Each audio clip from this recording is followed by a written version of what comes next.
Et bien, du coup, qu'est-ce que nous avons? Eh bien, je vais effacer ça.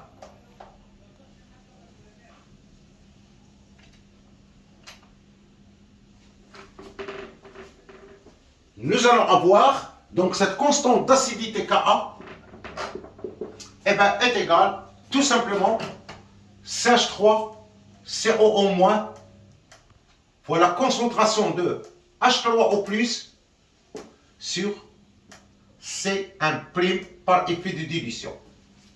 Voilà. Donc j'ai négligé vraiment le bon. Je travaille donc via la condition que nous avons donc Ka sur donc ce concentration. Donc malgré l'effet de dilution, reste donc le domaine auquel je peux négliger la concentration de H3O+ devant la concentration C'.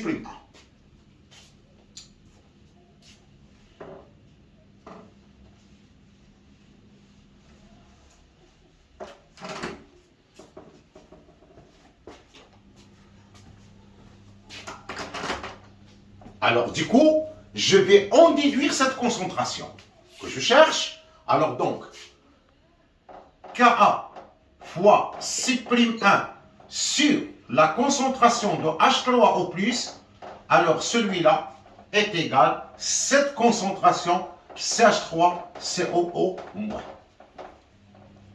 Voilà. Dion est en droite. Alors, du coup, je reviens à l'équation de l'électroneutralité. Nous avons donc la concentration de H3O+. Je parle de H3O+, du mélange. Alors donc, elle est égale tout simplement la concentration de Cn-, que j'ai bien fait, donc c'est-à-dire C'2, plus la concentration de CH3COO-, parce que j'ai négligé la concentration d'ion hydroxyde OH-, donc Ka fois C'1 sur la concentration de H3O+. Et voilà donc l'équation fondamentale par quoi je dois obtenir ce pH.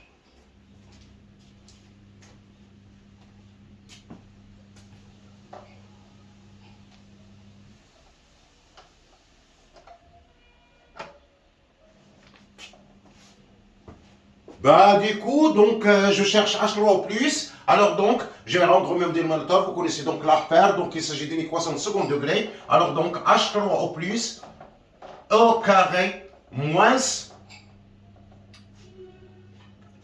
C' de concentration de H3O+, moins Ka C'1 égale à 0. Voilà donc, et dans H3O+, ce n'est ni plus ni moins la concentration de H3O+, ni plus ni moins qu'une solution de l'équation de second degré qu'on sait traiter très facilement. Alors donc, c'est clair, qu'est-ce que je fais? Alors, faites attention aux effets de dilution, donc ce sont des concentrations primes. Alors voilà ce que j'ai fait la remarque au préalable. Alors donc, delta discriminant de telle équation, alors donc delta est égal à C'2 au carré plus 4 Ka C'1. Voilà. Donc, il est clair qu'il s'agit d'un delta positif. Donc, la concentration, alors donc, de cette équation, alors donc, nous avons donc solution H3O+ est égal moins, donc ça veut dire C'2 plus ou moins la racine carrée de C'2 au carré plus 4Ka C'1 sur 2. Évident que ce nombre-là, il est supérieur à son. Il faut que ça égale à 0 pour qu'il y ait vraiment C'2 est égal à C'2. Donc, une concentration négative n'a pas de sens. Or, la concentration H3O+ est égale tout simplement C'2 plus la racine carrée de C'2 au carré, ça c'est le 2 de dénominateur, plus 4Ka C'1 sur 2.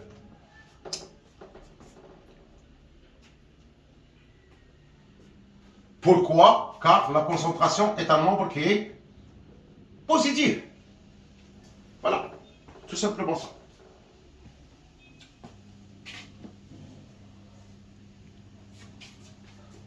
Eh bien, du coup, j'en déduis immédiat le pH.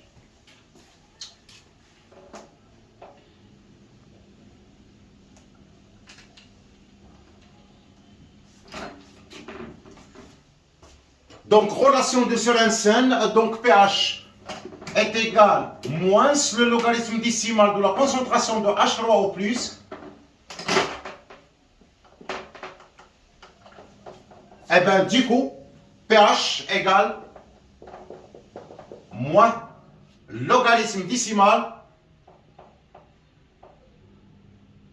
de la valeur, toute cette valeur-là, hein, c'est-à-dire C'2 plus la racine de C'2 au carré plus 4Ka C'1 sur 2.